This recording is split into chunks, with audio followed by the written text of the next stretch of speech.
and how it is that God alone is the one who brings fertility, not the gods of the Canaanites.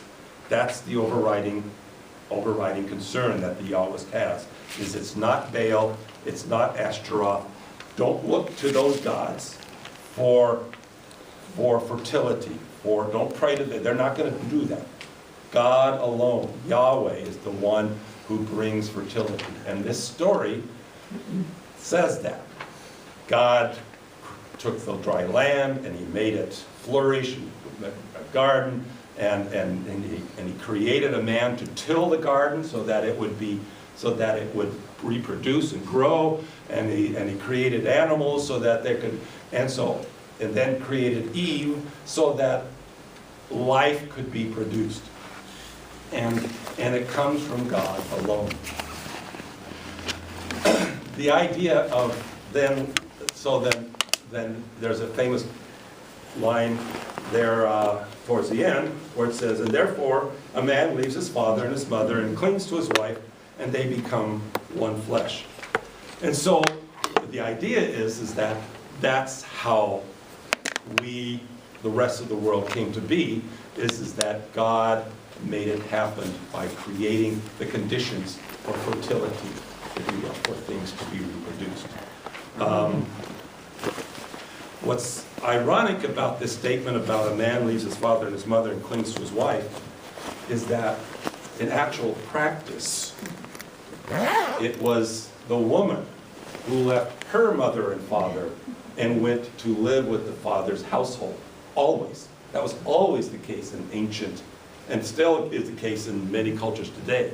The man never left his house to go live with the woman. The wife always came and lived with them.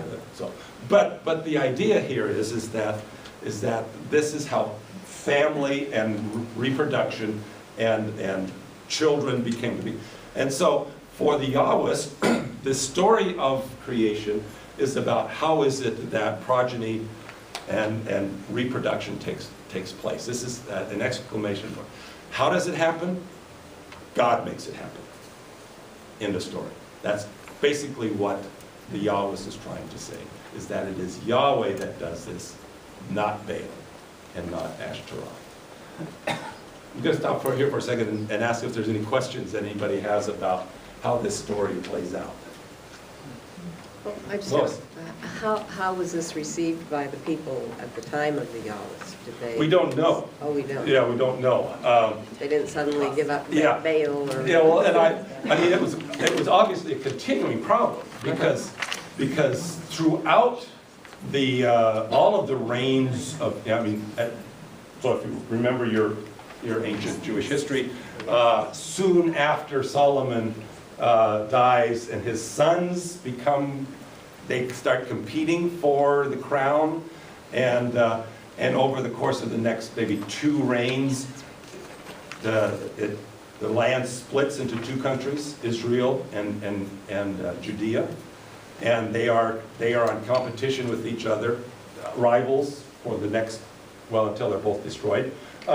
So for the next 100 years, 150 years, there's these 2 nations that are from competing lines of kings, and throughout. So if you read all of the prophets, Amos and Obadiah and all the prophets of the Old Testament, what is their number one concern? Idolatry. It's always the problem. Idolatry is number one. What is number 2? Exploitation of the poor. Always. Idolatry and exploitation of the poor. It's the common theme throughout the prophets' criticism of the economic and political systems of Israel and Judea. And so my guess is that if and when King Solomon or his son Rehoboam or anybody actually read this account, they probably dismissed it. I don't know if they had it, had it put to death or anything like that, but there it was, Anybody else? Exploitation of the poor would relate to this idea of diminishing the other gods. In what way? Mm-hmm. I'm not sure I understand how the exploitation, that theme is related to Oh, just diminishing the other gods. I mean, the problem of exploitation of the poor definitely existed among yeah. Well, Solomon's no, people. I'm just saying that. Not just I'm the, not throwing just in the other that cultures. The exploitation of war just was a very prominent thing. I don't know, I think Amos, for instance, makes the case that Israel's idolatry also contributed to its abuse of the poor. But Oh, I okay. can't say Okay, I see. exactly. But if they would have stayed true to serving Yahweh, if they would have stayed true to serving the one true God, they would have been more true to the commandments of the law that made sure that the poor, the widows, and the orphans and the destitute were taken care of. But in their desire to be like other nations and have power and money and control and influence and all that, they would say that that's where the abuses of oppression and exploitation came in. So that would be the argument that's on. The other thing, as to her question about how did they accept, the exclusion of the other gods, is probably by force. Probably by force. That's what, new cultures, when they come in, they often do it by force. Yeah, well, I think because this was such a fragile belief, fragile in the sense that they were the only people who believed in only one God in the whole region, it was kind of like they had to be constantly on guard for it. And so in a way, the whole Old Testament is a story about staying true to the one true God. And all of the temptations that come along. And so in a sense, Genesis, the book of Genesis, is a story of that same kind of problem of the temptation to abandon the one true God. And so we'll see that in the Adam and Eve's fall, which we'll look at next week, and Cain and Abel's debacle, and notice that God rejects the crops that were planted in the field as a sacrifice, a rejection of agricultural civilization, almost in that very first act of murder. The Tower of Babel, the Noah's flood, all kinds of these stories that come out through the rest of the 11 chapters of Genesis are depictions of Israel's, of the dangers of falling away from the one true God into idol worship, Baal, and all these others.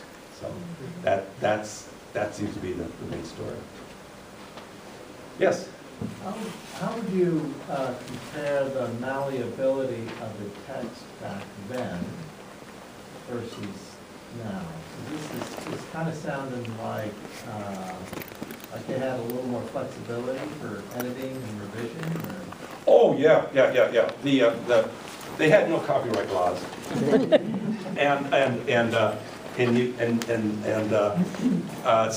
borrowing and stealing and reworking. It was so Like Hollywood. many of the Old Testament books, the version that we have of them, were rewritten 2 or 3 times.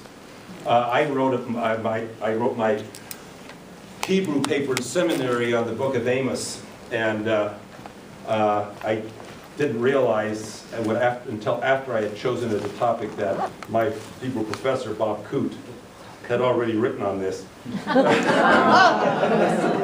So I had to take into account what he had to say about it. But one of the things about the book of Amos is that it probably went through at least 4 revisions to the place where we finally get it. They're separated by probably almost 150 years in the writing of Amos.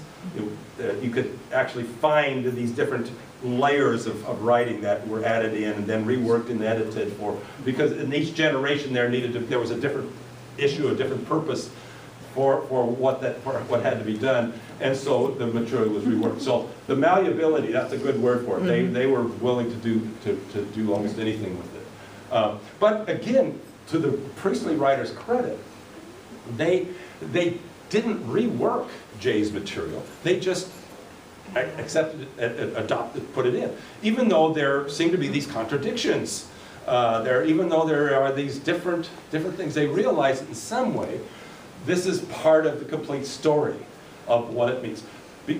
Again, it's not because they were concerned about how historically accurate it was, or how scientifically accurate it was. It was, does it tell us a profound truth that we need to know? And in a sense, both the first chapter of creation and the second chapter of creation tell important truths about what it means to be loyal to the one true God. Because that was the overriding thing. And so the stories help do that. And for Jay, he was really, really concerned about progress as being the kind of the factor that made for all of these abuses to take place. And so in some ways, he was skeptical of almost any kind of advancement in civilization, and harkens back, wishes that we could go back to the days when we were just simple shepherds wandering around in the desert. Betsy? I don't know, it just popped in my mind that in some ways you're describing what an Islamic fundamentalist somewhere in the New Year is saying about Western civilization. Yeah, exactly. Let's get back to the fundamentals, yeah. Keep civilization at Yeah, bay, it's yeah. corrupting, it's... Yeah, from those of us who call ourselves progressives, this is kind of like, this seems like, this is like going back to the 1950s definition of marriage. You know, it's got, oh no, we're so past that, we're not in the 1950s. It sort of has that kind of feel to it. But that's what we have, and that's what we have. Lois?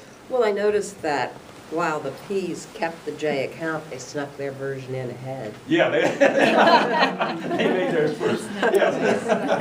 Yeah, that's true. Oh, yeah, right. That's true. Good observation. Well, of course, we all know what happens in the garden.